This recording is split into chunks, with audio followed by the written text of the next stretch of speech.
Hello and welcome to Dell's Gaming. I'm Dell and this is from the Depths Designer, and we are on the resource fort we were previously creating, and I've had to make a few changes due to changes in the game. For instance, I've had to add a refinery to the fort because the fuel processor that was here got taken out. Obviously there's been changes to engines, so the engines have been modified on the vessel, and also I have had a little bit of a change of guns and put some auto cannons on here just for effectiveness, because after testing a bit with some updated models in the latest build, dev build, they've become a bit more powerful and have their own auto cannons and heavy guns, so I've changed the guns a little bit. But we're not here to look at this vessel in this episode. What I want to look at and be doing a build of is merchant ships. Now there's a couple of specific items. I'm doing this build really as much just to have a bit of fun building. I need the ship in the campaign, but there's a couple of elements I want to look at which are new in this build, which I'm going to use this as a testing area and or example for generally in the game. So you can have a look if you just want to go and have a look at those particular items. You can look at the descriptions, look at the description and find the time codes and just fast forward to that particular point in the game. Okay, what are these areas I want to look at? Number one is engines, and being able to use multiple engines with different efficiency levels and have them come on basically at different times. I already have that in this area. In the fortress, for instance, this is my standard reasonably efficient engine, and at the moment if I bring up the UI, you'll notice it is creating most of the energy required for this base at 430. There is also a second engine, as you can see by this tailpipe here, which isn't actually working, or is hardly working, and this is my backup engine. During combat, if I need to shields, this adds another 3,500, but it's not very efficient. It's just powerful. So it's designed for maximum power, but it doesn't come on unless really needed. They're not great engines. I'm not going to really post them up there. We'll just an engine that fit in the gap. This one doesn't have a great efficiency, and I do need to work on it a little bit. It's okay, but nothing special at all. Really need to work on it. So didn't go through using the merchant ship to do a similar system with a dual engine or multiple engines, so it'll have an efficient, what should we say, running engine, which is the engine it uses most of the time when it's just basically travelling. And then it'll have a combat engine, so if for some reason it gets intercepted by the enemy factions, it will have a way to escape, bring up shields, weapons, etc. Can defend itself, escape, and it needs that extra power at that time only. So we look at that. So that's the first thing. The second thing is, in the latest dev build, there is a new way of doing the resources and allowing you to create certain ships which are able to gather from certain fleets and deliver to other fleets. Someone was actually saying in the comments that it would be a good idea, and yes, it has come into the game. So basically you can create transport ships, which is what we're creating, which can go around all your resource points, pick up from them, and then when they're near one of the delivery fleets, they give the resources back. So we're going to look at that particular side. But first of all, we need to build us a ship. So let's go and build a new ship then. So let's go new object, vehicle, and let's get out into the sea a bit. That's upside down, but it doesn't really matter at the moment. So this is going to be a relatively large ship, not massive. I'm thinking, let's say, a couple of million of each resource. Speed-wise, it's going to have a couple of different speeds, potentially. The reason for the different speeds will be that I want it to... Oops, that's front. There we go. I want it to be able to escape if it is cornered.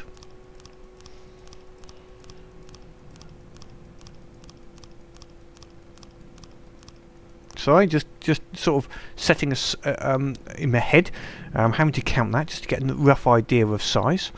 So yeah, I want it to have some speed potentially. If it gets into combat for some reason, and that's where these engines are going to come in. The idea behind the speed is just it can run away. It's not gonna fight the enemy. It's just to run away from them, frankly, and use some defensive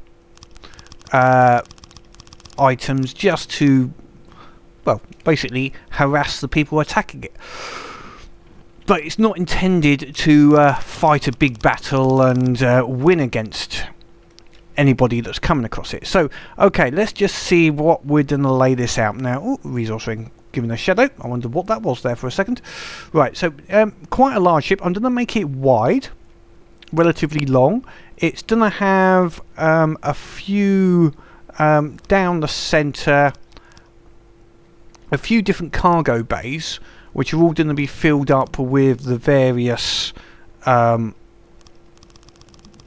produce, mainly near the front. I think I'm going to have a rear bridge on this, so most of the front half will be resources, and the rear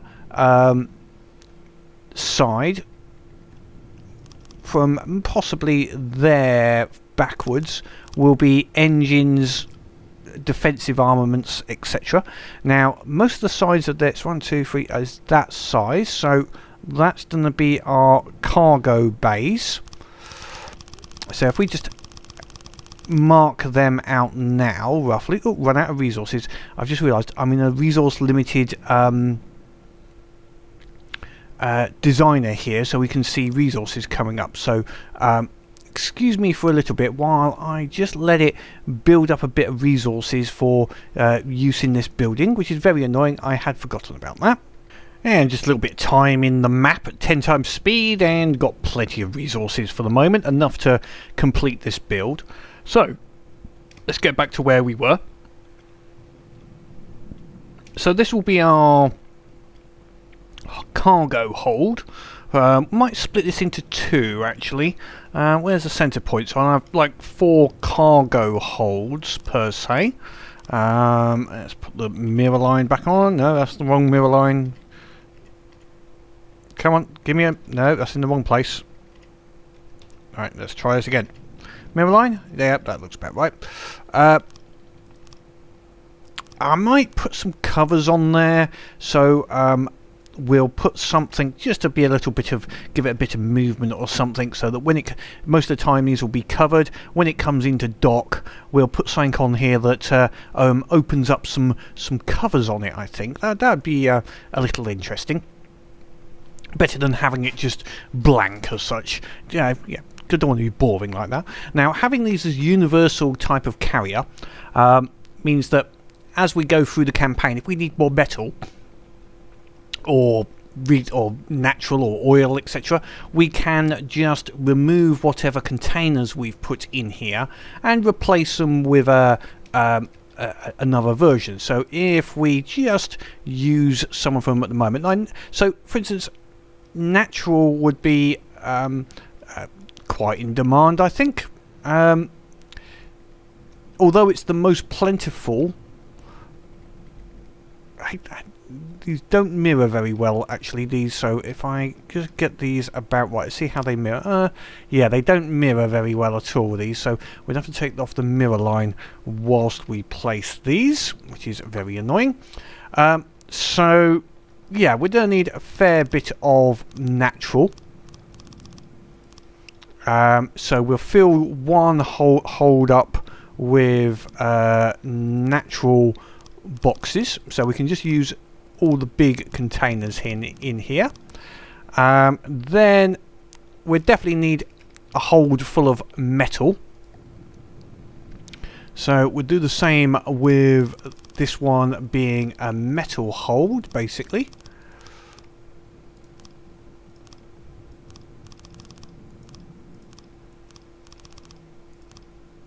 So that will hold all metal. Now we might do another one which is a bit mixed, but then we could have one which is let's say oil. We could either have oil or we could carry around fuel. Now that's a bit of a decision to make actually.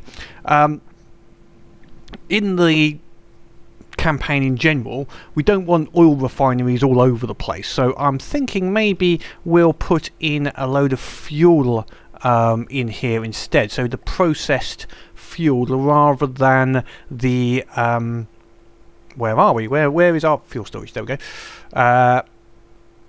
Put a load of fuel beams in there. Yeah, we'll just go in there like that, I think.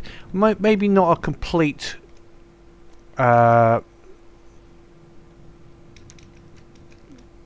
unit. Oh, I hate using the keyboard mode at times. It's easier just to set it all up with that there, and then up there. I think that's a bit too much actually. I'm gonna just stop there actually on that one, because I don't think I need that much fuel transfer. I could make a tanker version if I really needed a lot of fuel, but that's not an inconsiderable amount of fuel there I have just put into that hold.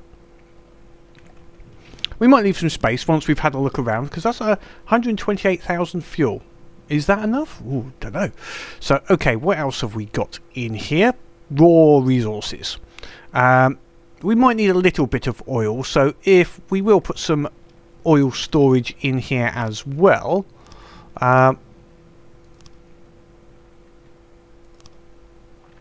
Because you do need oil sometimes when building certain things, and oil will still be more efficient to carry and then refine later, I believe, than, because basically one oil makes multiple fuel, so it would still be better in the end. We've got 128,000 fuel there, but in that same space we have 960,000 oil, so it is better to carry around oil, thinking about it.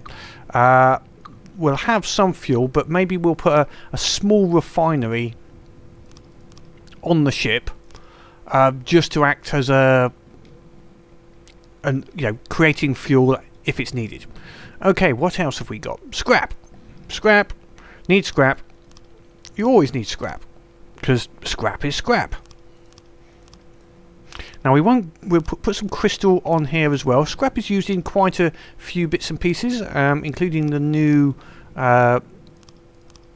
items, and then we'll fill up the rest, say, with crystal. I won't worry about the miscellaneous, because what I found with the miscellaneous is it's not space efficient. So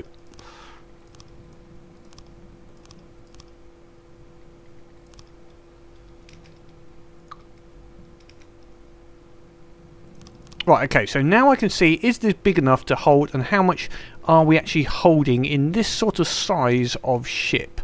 So we've got 2.5 million natural, 2.5 million metal, 1.2 million oil, I think that is, 1.6 million scrap, and 640 crystal. So, I mean, that's enough to build a serious size ship. You know, that is not a small ship to build, so that should be okay. This is one of going to be our prime transport. We'll have a couple of these, just doing collection and deliveries of resources to where it is required. Maybe one at each area, filling up. Once it's filled up, it then goes out to the fleet. Okay, so that's stage 1, the hold. Right, so what we're going to need back here, we're going to need engines. Now, this is going to be the start of the engine sort of section. I'm just trying to think if how I'm going to need a little bit more actually, because I need this to actually be a floating ship before I start putting all of the engines in here, I think. Otherwise I won't have anything to test the power of the engines, etc. with. So what I will do is give this a bit of a facelift. Just basically gets it so it's a floating, moving sort of style. As such, I say style. What I mean by that is I need it to float and I need it to have some engines. Sorry, some propellers.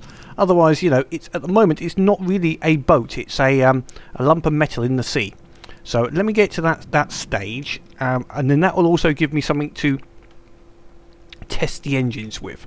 So I might time lapse it. It shouldn't take me too long. I'm just going to smooth off this front a little. Give it a little bit of a nose to it.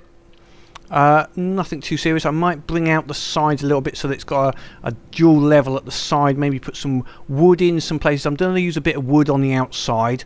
I'll use metal for this internal, but I think after this internal section, I think I might go down to using a bit more wooded sections, just to save resources a little bit. So anyway, see you in a little bit.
And welcome back. And as you can see, I've got a basic hull now. It floats, that's a positive thing. It's got a little bit of propulsion on the back. We might have to up that. I've got a few ideas, and that's going to be dependent upon this next level. These are going to be a standard output, and they're approximately 75 each. So this is going to be about 300 pounds. No, 75 each. It's 150, 220, about 450 power under normal use. Add a few extra little bits and pieces, so about 600 under normal use, and that's going to be our cruise mode, and we'll see what speed that gives. So this is where we're going to come down to the engines now. So first of all, what we're going to need is what I'm going to class as the always on engine. This will be an engine which is designed for good idle efficiency. Now, there is still a lot of work being done on engines at the moment. So, although we're going to use a new style engine, this is in no way the ultimate best space-saving, etc. design, because things may change. As they always do in this game, you know, things don't stay static. They adapt to the situation. Or I say the situation, they adapt to things in the game, and they, you know, generally they do get better. We just have to adapt to what they come up with. So what we're going to come up with is primarily a lot here. This is going to be a lot of superchargers, a lot of carburetors and superchargers, just to basically get good fuel efficiency in the 10 to 50% range. We're not worried at this moment in the upper range, but it'll have plenty of power available in that upper range if required. So let's just start now. Just trying to think of a good design to go with here as a starting point, and I might go with this will be the central engine. So we might have multiple engines actually. How much room have we got? I can either build a couple, two engines, which actually I like the idea of two engines rather than putting it all into one. Yeah, that sounds interesting, and then we can also look at this as a two-engine design as well, with maybe a third engine just as the emergency battle engine as such. So okay, let's see how much we're going to do. Two inline engines. Now, as I say, these aren't necessarily the best, most reinforced. They're based on a design which works, but could be a bit better. Okay, so we need gap, that on that side, that there. So if we start just about here,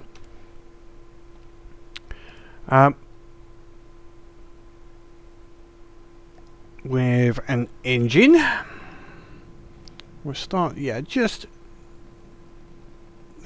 walkway, turbo, engine crank. Okay, yep, just there. Okay, so I'm doing this as mirrored so we get both engines are built at the same time. Now, this is as I say, it's not a brilliant design, but it does the job. And here we've got plenty of space. Now, this is going to be the end of our engine room. Above this will be, behind here will be the bridge and other areas like that. Now, let's see, cylinders. We're going to go with, three carburetor design. We'll see what power we get out of this design as a starting point. Carburetors.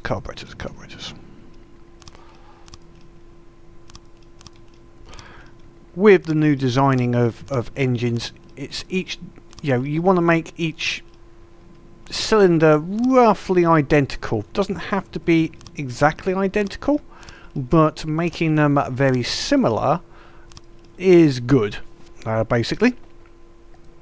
Right, superchargers. That's going to be our exhaust. So, yep, superchargers. This is going to be a lot of superchargers. It's almost a supercharger spam in the old system, but it still works. So don't don't diss the spam. Supercharger, but it's very resource inefficient because superchargers are expensive to build, especially when you put in this number of them on the ship. Certainly. Right, I've got one more space I can put them, which is underneath here, which is my... Good, there we go. And then on this side, I haven't forgotten this side. No, I haven't. There is something to go on here, because on this side we're going to put a turbo. Just to give a little bit of... where should we have the exhaust going that way, just to give it a little bit of high, just to show you what whoops, yeah, yep, that's fine. Just to show you what we're playing with at the moment. What we're looking at is we've got 2,400, which is fine, because if we're going to run this at 10%, that's 240 each engine. So that's fine. That's going to give us about 480, and I needed about 450 to run at 10%. So that means we're going to have a fuel efficiency of 0.7 for the for each engine. So we can the turbochargers will reduce that a little bit, but not a horrendous amount. And we can see the high level 100% is very poor at 24. So we want to bring that down with the turbo, just when it does want to use the higher level, which we'll go into as the second part on this. In actual fact, what I might do is do this as a sideways like that, and that way I can route the exhaust. I can actually get another supercharger in there, I think, because if I go like that, put those in there, we've actually ended up with putting that down a little bit. No, at 0.6, that's down to 5.6. It was at 6.5. Now it's at 20. It was at 24. So that's a little better. Now I'll just have to route that. Now you don't have to route the exhausts, but I like to. So because I think it adds to the look of the engine. Generally, and in the future it might have an effect on, say, IR targeting or some other effect, or have a bonus if you route it properly to an outside point, rather than having them just stuck there for no, I don't like it. It's ugly otherwise. Right, we'll put some radiators in between here as well. These are going to be our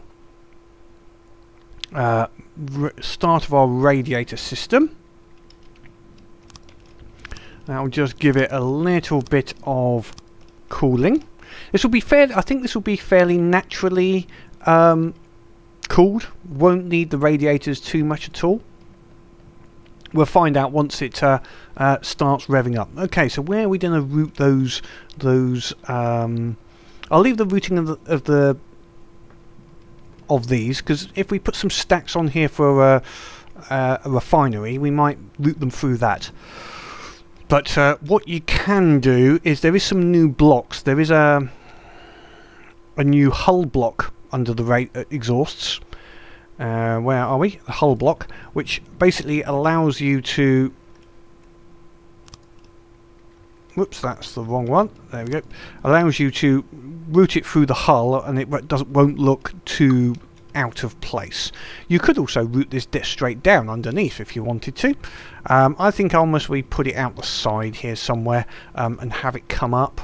The way I'd most probably do it is possibly go here. No, actually let's do a corner pipe on the end.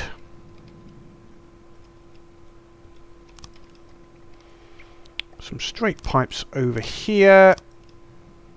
Assume that that's going to be the end of it, so let's come up walkway there, that's going to be the end. So yeah, straight up here, corner pipe, and then some straights up, whoops, up here. There we go. And now we can see that we got 6 as well. So this is basically 2 inline 6s. At the moment they're supplying nothing. There is no current usage because we have no AI and other functionalities. So let's just close off this area now, because this is going to be the end of our engine room as such. I might, yeah, actual fact, I think I might redo that with metal. Now the rear is going to be armoured on here, more so than other areas, purely because this will be running away a lot.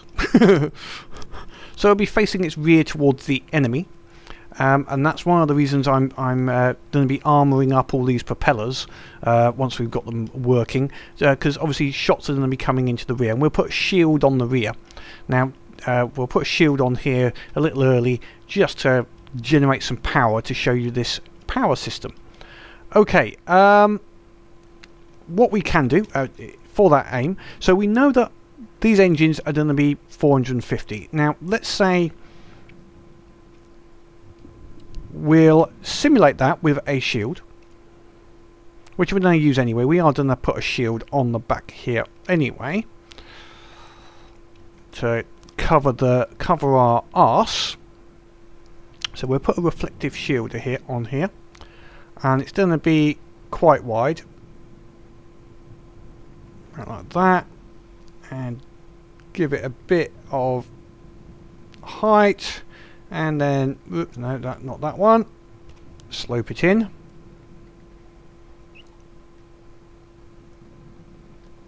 Now well, I said about 450,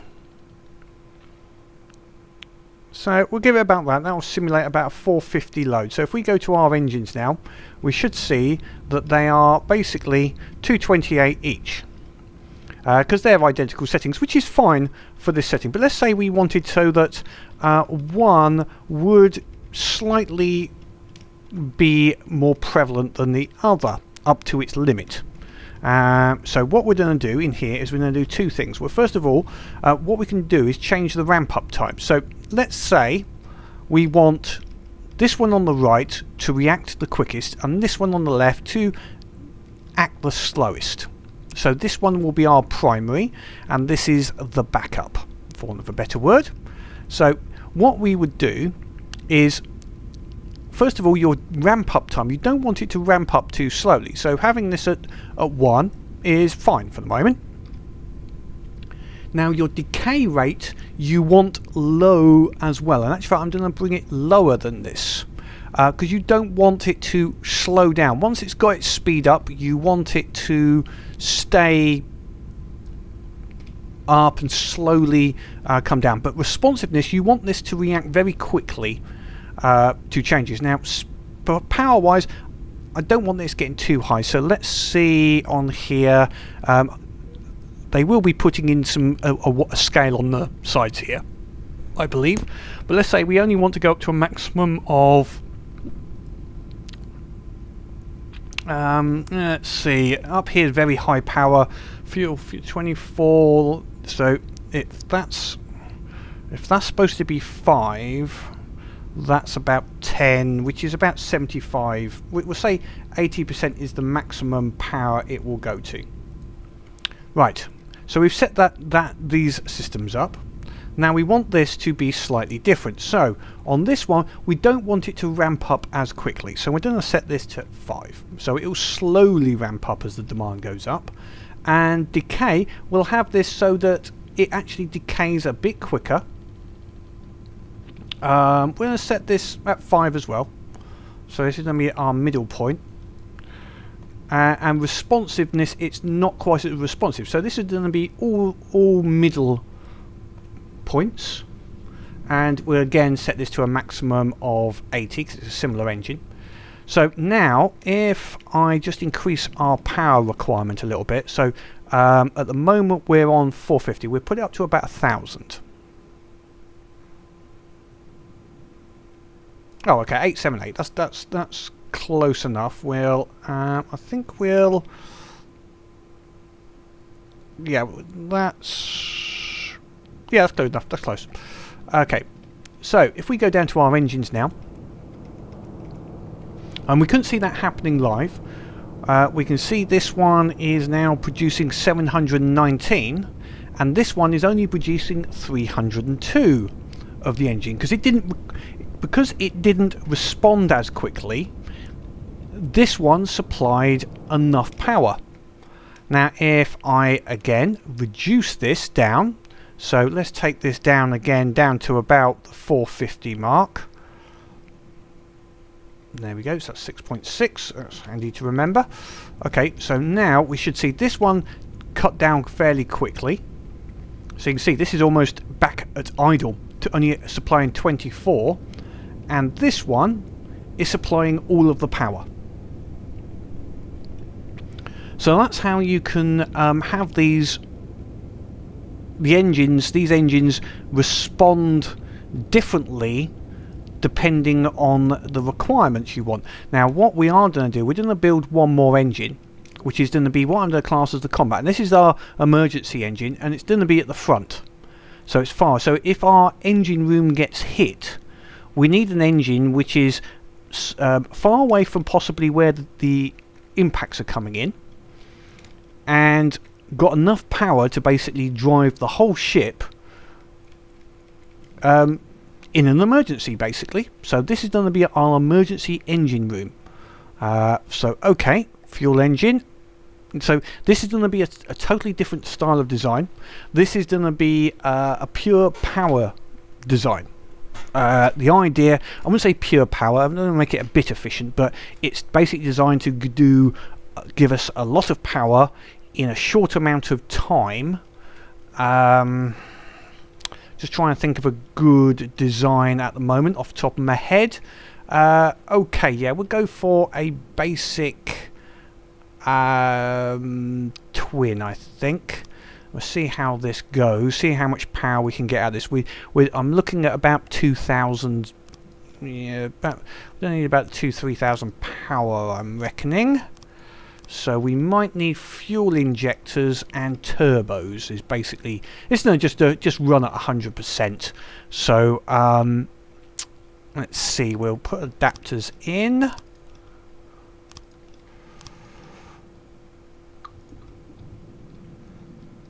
And then the cylinders on top. Whoops. Might even make this an offset there. Okay, let's just leave that for the moment. Let's do without. Carburetors. We'll go for in between. Now we haven't got too much height here. So I'm going to think where we're going to put some of the bits and pieces. Now we've got some height there, actual fact.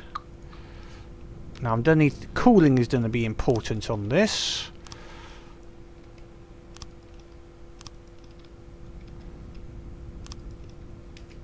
Okay, so let's go for and we'll put some fuel injection on the front. So fuel injection is good for power, crap for everything else.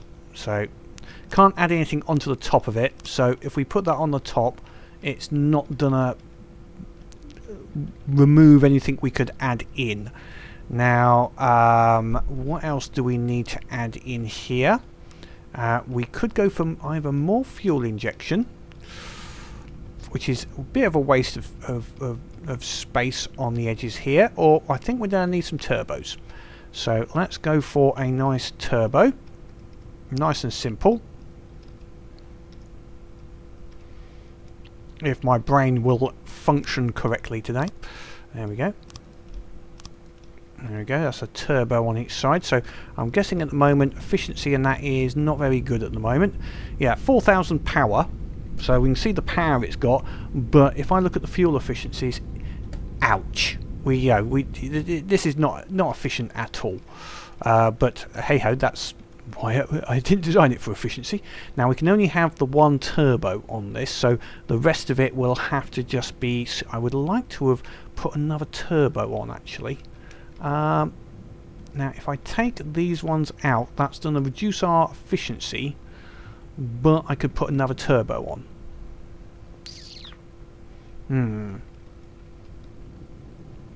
Can I get another fuel injector in? No, I can't. I can put superchargers in. Okay, let's put some superchargers in instead. I'd have liked to have got some another turbo in, to be honest. Try and think what would fit nicely here. If I should change something. I'm not too worried. This is going to be emergency only engine. We'll put these in just for low power, just to make sure our low speed efficiency isn't too bad when it's just idle. So it's the main point here was just get lots of power out of it. Okay, so we will need cooling. We're going to need cooling like nobody's business on this one. This is nowhere near going to be anything like a stable engine. It's going to overheat well, it'll overheat. Let's just say I'm not expecting it to be very stable. Now I need to think about my exhaust. I don't have to, but it's what I does. I like to have my exhausts all managed correctly, so I might have them going back and then come out the top here somewhere, I think. Yeah, we'll have them go backwards and then out the top. So where's this one, this end one? Is there a block both sides there? Yes, there is. Okay, so this one, let's get the where I can see it.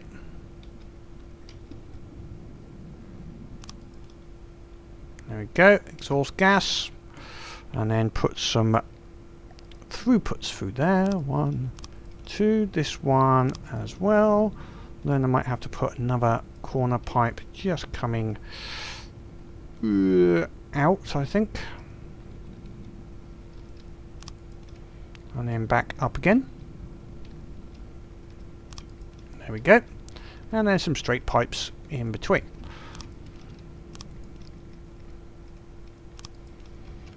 So I should have got duplicated. Whoops, it looks like no, yep. And then up we go.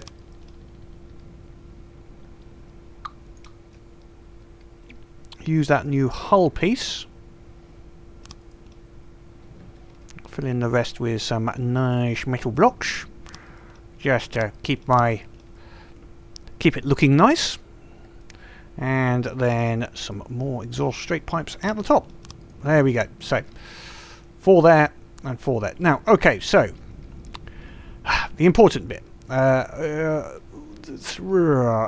the important bit is to actually make sure this will actually cool itself down. So at the moment, I think as soon as it comes on, it's going to just basically overrun.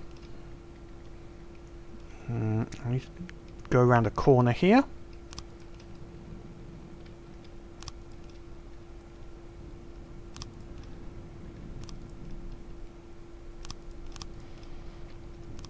This is how you can pipe your because radiators attach on the side. So if I put this, the back of it, which is the fan side, against the side of another radiator, it basically becomes, allows you to extend the radiator almost indefinitely. So you could just keep on adding and adding and adding. We'll try that number, see if that gives us enough cooling. I think I might need more cooling than that, potentially. You can see our front of our ship's going down a bit, but hey ho. Okay, now what we need on this engine, just to show how to make sure that this engine, we don't want it to turn on unless absolutely necessary. So we want the absolute extremes on all of this. So we want the ramp up time to be very slow to respond to anything. Decay, we want it to, as soon as there's no more demand, it cuts. The engine will cut out as soon as there's no more demand for this engine. responsiveness, we also want it pretty damn low, so that it takes a while before it starts responding. So all the other engines will respond first. Maximum drive, yeah, we'll run this at 100%. I mean, look at that curve. It's pretty bad all the way through. So, you know, there's no real problem with that. I might just take it down to 90%. We'll check on that on the power. So, okay, going through with this. And these ones, actually, I am going to change so these are identical. This is just for testing purposes. So, let's now generate some power. So, if I now put this up so that it's doing 1,000 power, we should now see that this engine is now producing most of that, 916. This one is still hardly on tick over, 51. And this one on the front has 54. So effectively idle. You know, it's using a little bit, but not very much at all. Okay, let's increase this a little bit more. So let's put this up to, see if we can get up to about 2,000. Yeah, there we are. That's about 2,000.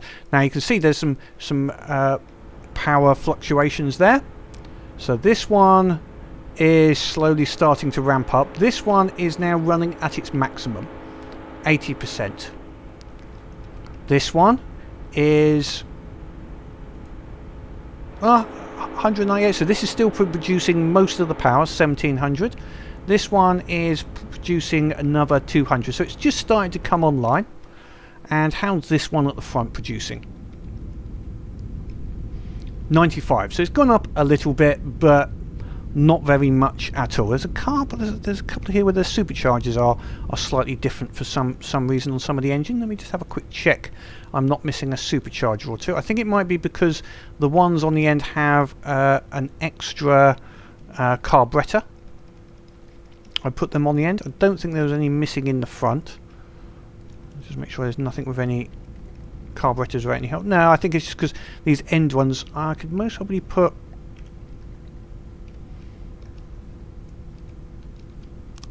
on there. That might just even that up. Hides it. There's no point in having this ready air pump just there now. Okay, right, so power, where are we? So superchargers, they're all 5 and a couple of 6s, that's fine, and 1 turbo on each of them. So it's producing 95. Okay, let's a bit more power. Right, how can we get a bit more power? Let's put this up to 3,000. 3,500. Okay, so now this should still be running at maximum.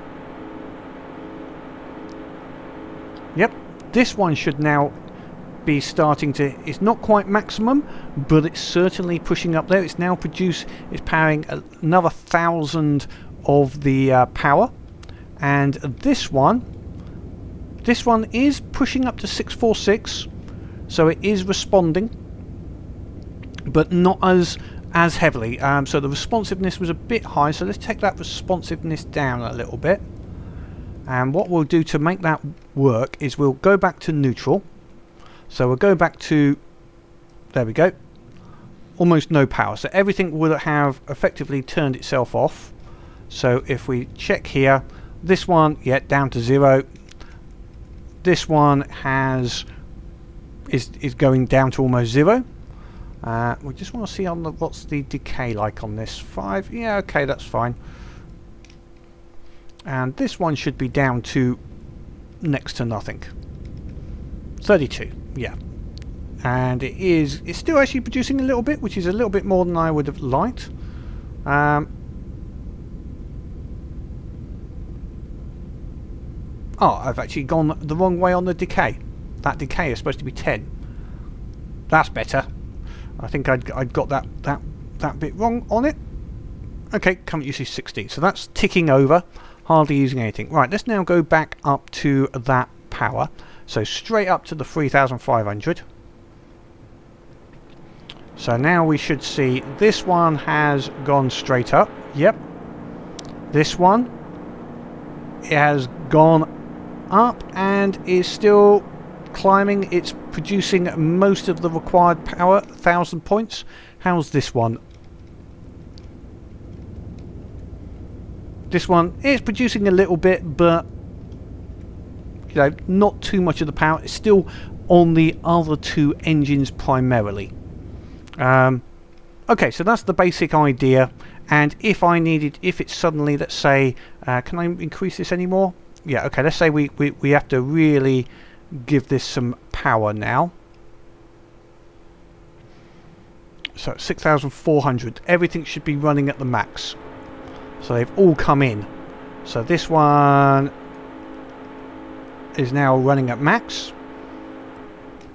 Its efficiency is going down. I'll look at it.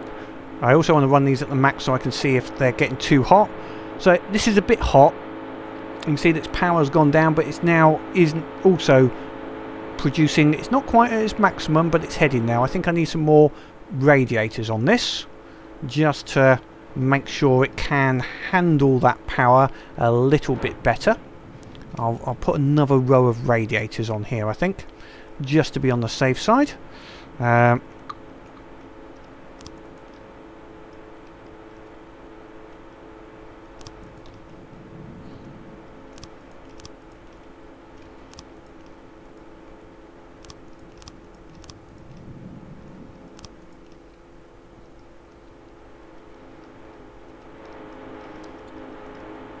Again, I'm not worried too much about the efficiency here. That hasn't made that much difference. This is only would need a significant more radiators. Okay, we're going to be covering this puppy in radiators until it's got, you know, there's nowhere else to put radiators. Basically, I think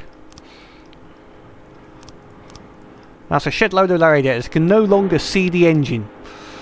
I'd hate to be the engineer having to work on this, but we're down to 42%. I think that would be able to sustain. Let's put everything on maximum power.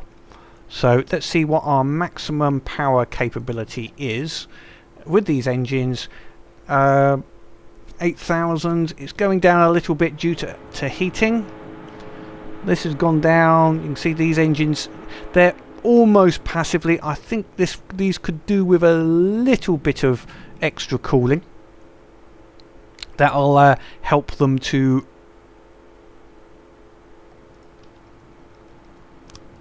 just, oops, oh dear, come on, I'll replace that in a minute.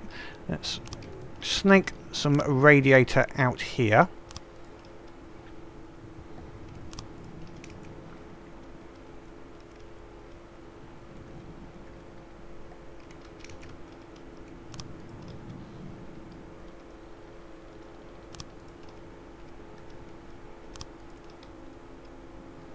And then let's put a nice large radiator on the front, because there we go. That looks like a big engine now, doesn't it? Yes, that looks more like a big engine. So let's just see what that's done to the power. 39%. Okay, it's brought up the power a little bit. And this one at the front, let's just see how it's doing. I can't see a thing when I'm running around with a big radiator on my thing. Okay, we're holding 100%, 3.7k. It's going to be using petrol like it's going out of business, and you can actually see the petrol dropping. Even after I've put all of these tanks on, you can see it's using that petrol like it's going out of fashion. So let's turn all of that off, shall we? Anyway, that is basically how to make the system have a free-staged engine, effectively,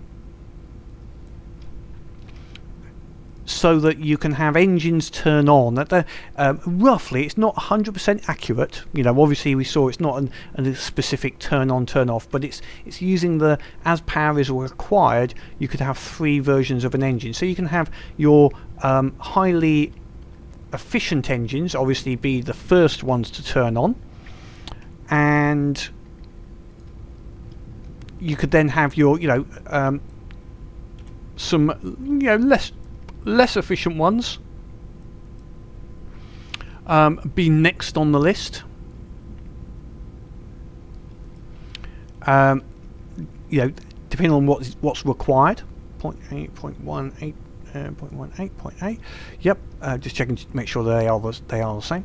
Okay.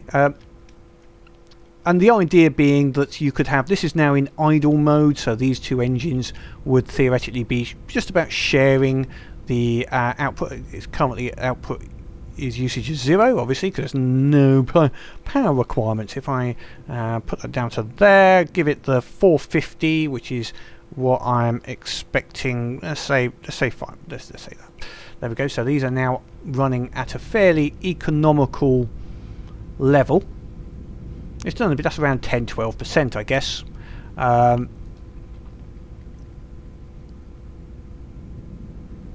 Yeah, 239 horsepower or power each.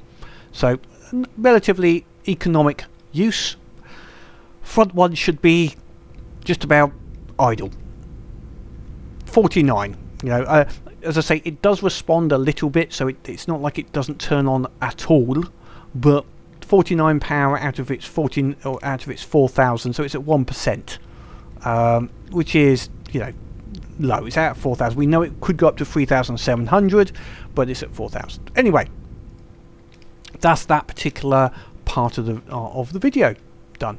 Right, what I'm going to do now is basically build the rest of the ship.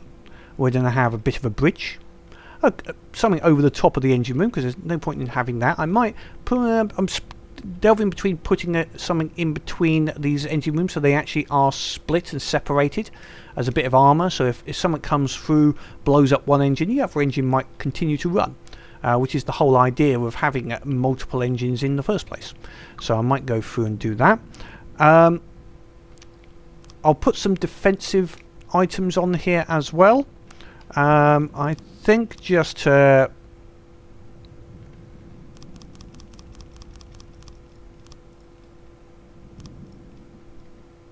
some defensive weapons on the system. I'm not sure, I'm not going to go too mad with defensive weapons. Put some missiles. Obviously some passive defenses would be a good idea, I think. Smoke, anti-missiles, I'll think of the right word in a minute. Interceptor missiles, I should say, and some bits and pieces like that. Then once that's done and we've got a ship that's worth looking at, hopefully it's worth looking at, we'll start looking at the new resource mechanics about moving resources around the system. So I will back in a little while once this is fleshed out. Hello and welcome back to the bridge of the merchant transport ship. So this is the new little bridge area with some little windows just to be able to look out, you know, double thickness glass, like that's going to stop anything. But anyway, this just got something with the AI inside. What I have put into the bridge is a resource block, universal one, just so that you can see what's on board, and also a spares crate so that when you run out of spares you can be in the bridge and mash the Q key to see how much spares you've got available for repairs, etc. There's one area I forgot to add to the stock. The stock, what should we say? The hold storage is some spares crates. So I've put some in the sides of the hull. That should suffice for the moment. There's a fair few, not a horrendous amount. But if you wanted to do something that's a specialist spare ship, then you could just change some of the hull, or I can do that later. Okay, so let's have a look what I've done and how this all has ended up looking. So we've got the bridge near the rear. We have our storage areas with some nice covers on them, so we can open them up for removing the items when you dock at the resource point for loading and unloading. Yeah, it sort of gives them a bit of protection. Not very much, of course, but it does at least protect them a little bit with that block on the top. We've got the engine in the front and the two in the middle. Defences, we've put some shields on there. Now I've got a mixture of deflection and riff and disruption shields, just to see how that goes. We've got the ubiquitous CIWS close in cannon. It's only a minimum size for maximum fire rate. Nothing special, just sabot rounds, just doing the usual sort of trying to hit things out. The intention is to be running away. We've got a little missile system at the rear as well that will fire anything behind it, and this one at the top is a missile system, but it's flares and interceptors, and basically it's also got some shields on the top, which are all set to disrupt, and the idea is it will just aim at the target and put some disruption shields out towards the closest target that would be firing at it, as well as just repeatedly firing anti-missiles. It hasn't got any other anti-missile system at the moment.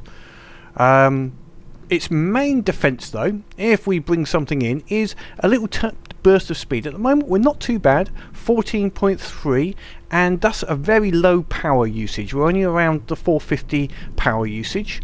Fairly good fuel usage as well at that point.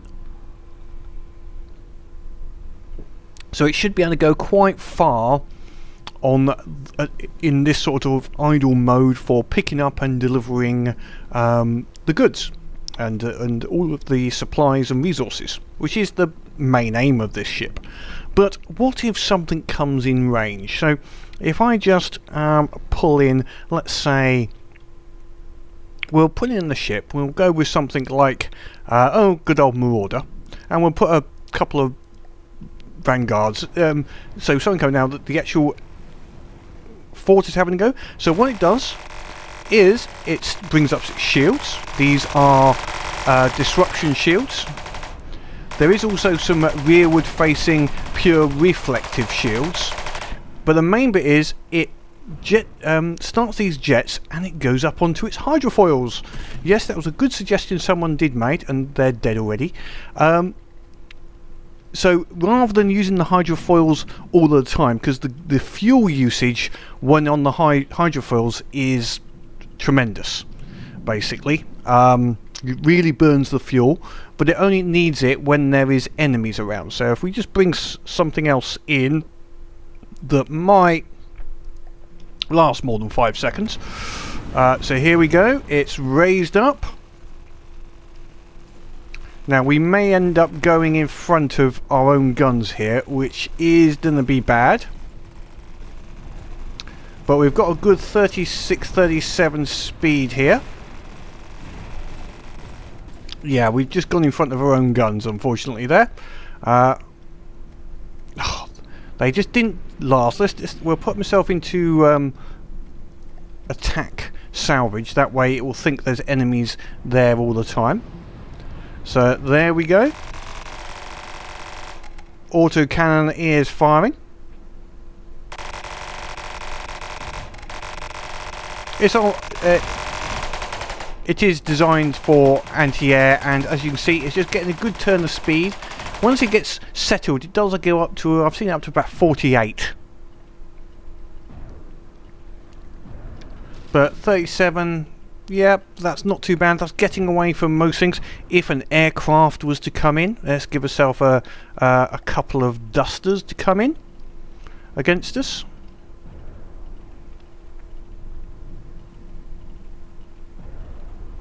Oh, they're going for the fort. Let me just get rid of the fort.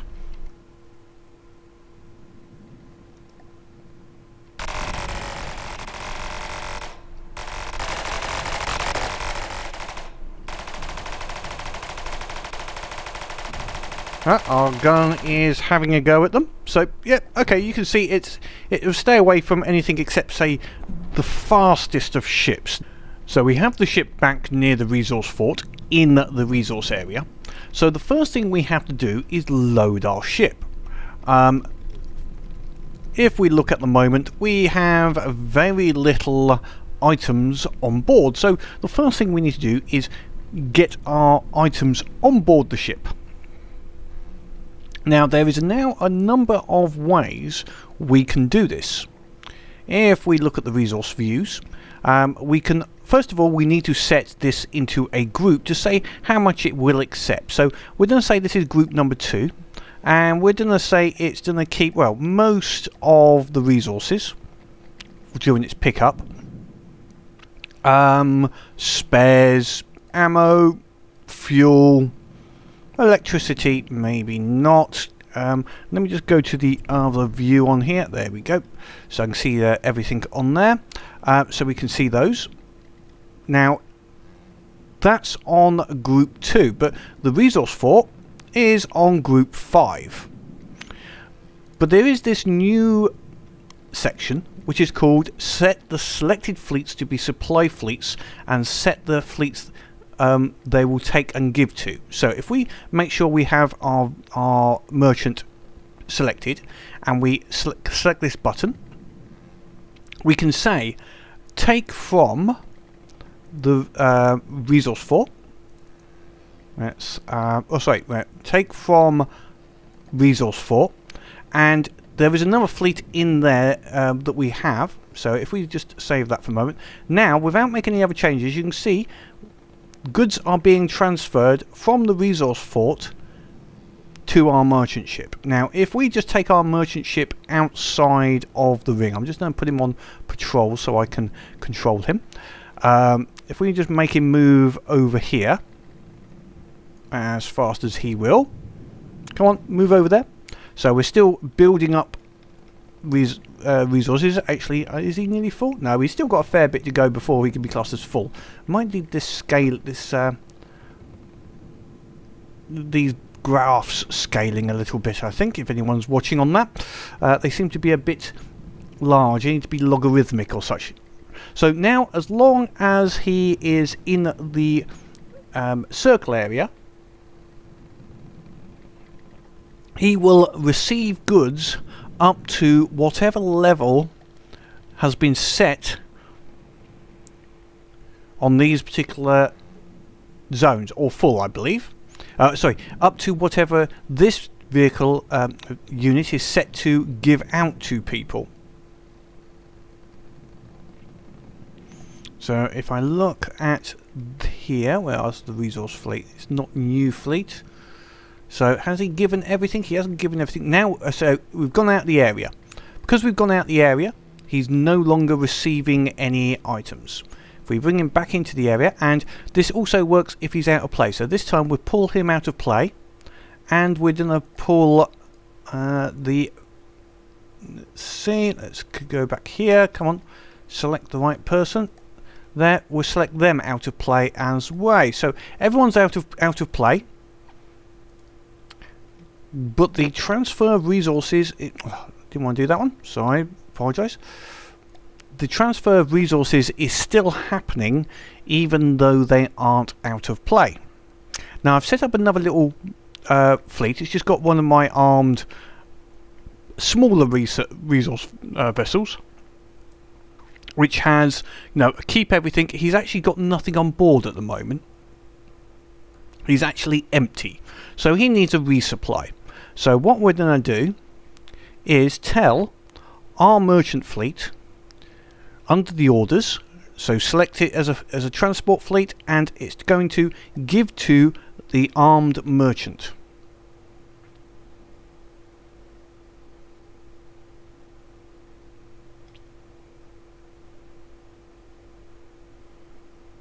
So we can see Transit has 2% of the resources required by fleets it is supplying. Ooh.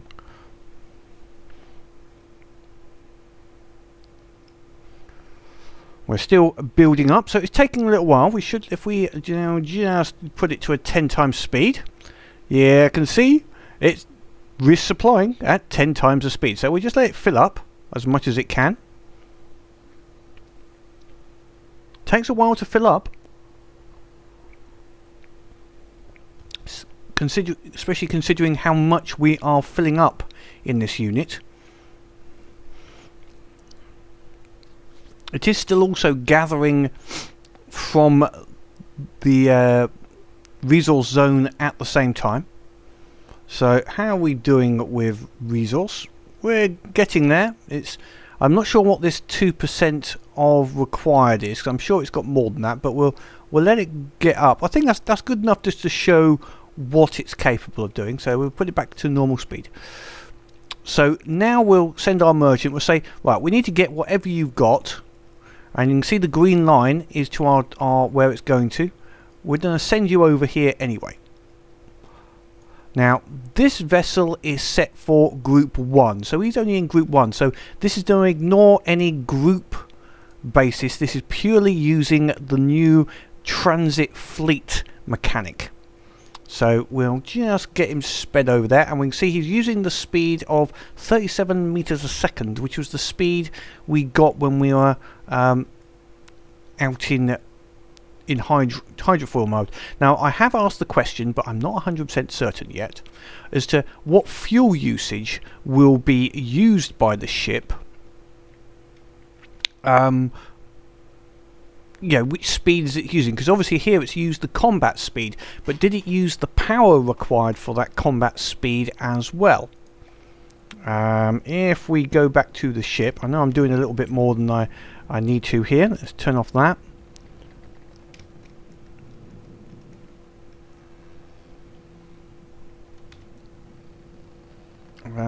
We'll just put it onto fleet move. There we go. If we look at the ship, we can see its max speed was 36.8. Power use at max speed was 904. And we've got max power and power fuel burn. So possibly it's working on that. But if I built a ship where this power usage at this speed was for combat only, how could I make it so that the maximum speed was the lower rate? It seems to remember that. Now that could change that fuel usage and make this very inefficient, but I'm not going to worry about that too much at this moment. I'll let you know when I know. Right, okay, so we are heading now towards our rendezvous with the fleet we need to give to. And our ship settings for resources is, this one is set to take everything, and this one is actually set at the moment to keep everything. But so theoretically they wouldn't transfer very much. In actual fact, I'm going to change this one to keep everything as well, and that would mean they would transfer nothing in normal situation.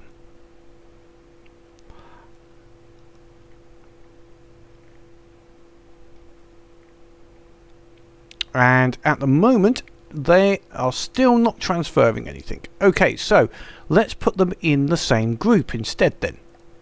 So if we now set our merchant to not keep anything, there we go. It is now giving all of the goods, or everything it can, to the merchant fleet. So you can see that the merchantman has now not filled up, but he's certainly taken a good percentage of the goods. If we tell him to not keep anything, there we go. So he's emptied his natural and metral. The other items I think he's full up on. So we have transferred everything. So it did still need. Now I didn't have to be in the same group, so I haven't got to worry about these group numbers 1, 2, 3, 4, 5, because the ships are in different groups here. But I did have to set these values. Now if I set these back to keep everything, it won't suddenly take everything back. This is a one-way transfer. It's told to give them. As soon as I click those, it gives. Just to test this, if I set these all to keep nothing except fuel, and then tell it to go back here, which is its next stage, because obviously it's picked everything up, so now we're sending it back, and we can see there's a blue line there that we can follow, so we can see which fleet it is set to take and give from.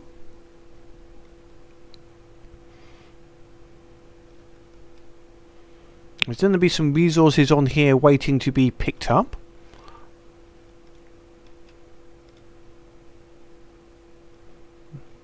And once we are in range, it is automatically filling up with all of the goods. Once again.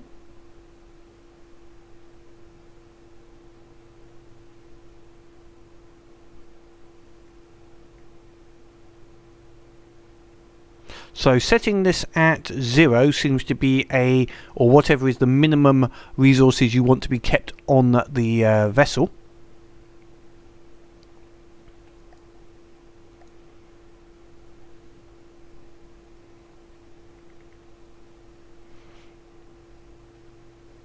So let's say we've filled up with enough goods, we'll send it back to the supply fleet. And it's making its way at 37 meters a second, which is the fastest that the vessel has been tracked at.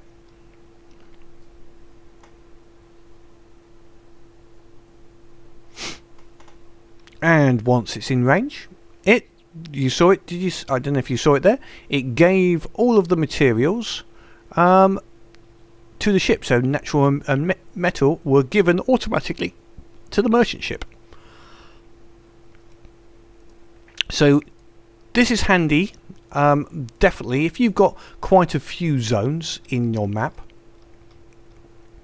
You can set all of the resource points to be in various fleets, of course, they are automatically. You can set a transport ship to go to the various zones in a patrol route. So, as I was saying, or trying to say, if you have a number of resource zones, you could set your vehicle to go to one, then go over to another zone, and then deliver its goods. That's not a good map I've just done there, but I think you can get the idea. You could set a route plan for your vessel to go and pick up from various zones. Now, one issue is the amount of time it takes to transfer the goods onto this ship. But if you knew roughly how long that is, you could theoretically bounce between a couple of zones whilst it refills up.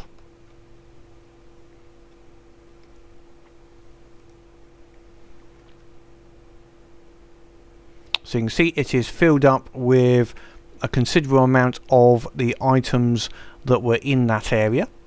Not fully, so let's say we wanted to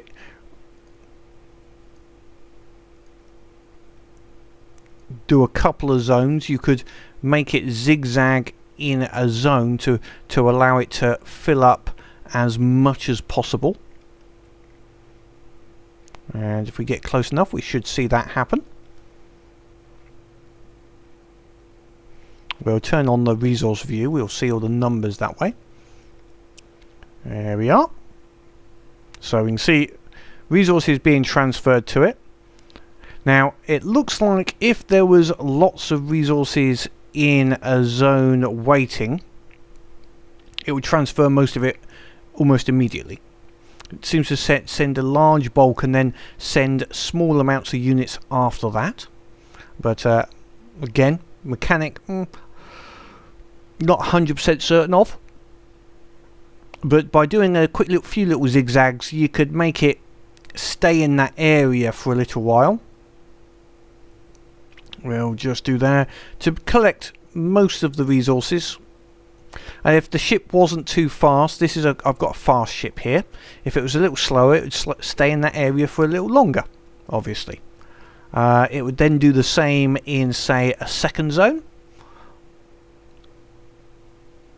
There's no complex mechanics. You still have to you have to micromanage this a little bit. but after it's done that, picked up from 2 zones, it would go back here and then sit around and transfer as required. So it's an interesting little mechanic which is going to help with resource management in general for the game. So we can see, there we go, big chunk sent over, and then it can go back to the resource zone.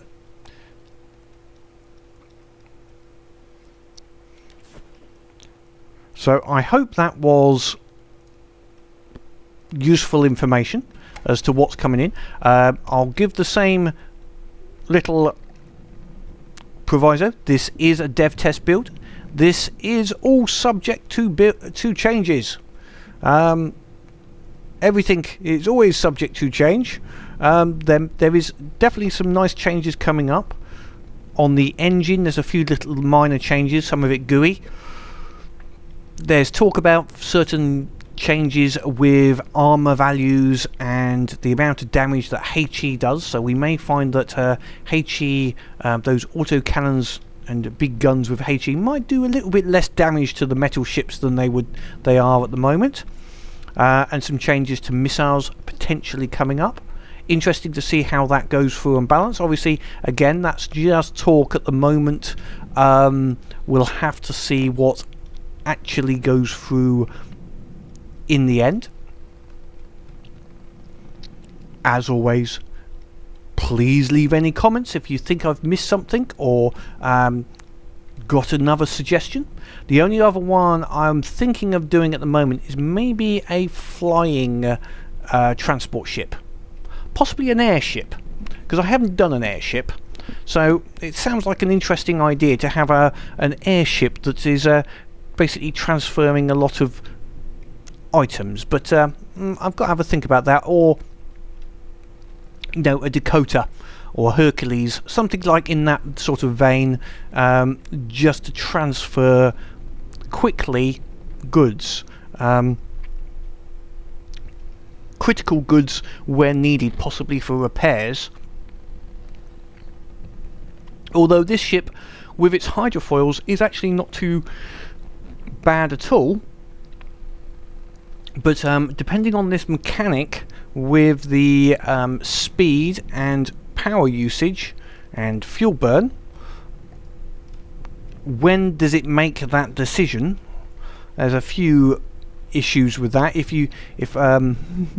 just need to clarify a few things, because my defensive technique of speeding up could actually be hampering and causing the ship to use more fuel in its transport mode. It's not a big problem, but it's just annoying in some ways. So until next time, keep playing the game, keep uploading. Let me know if you've got some ships. We should be soon doing the fights with the subscriber provided ships, because I've got most things now in place to be able to support the campaign, which is good. So all in all, it's been a little while, a lot of changes, but it's all good in the end. Do make sure you keep on playing and have fun.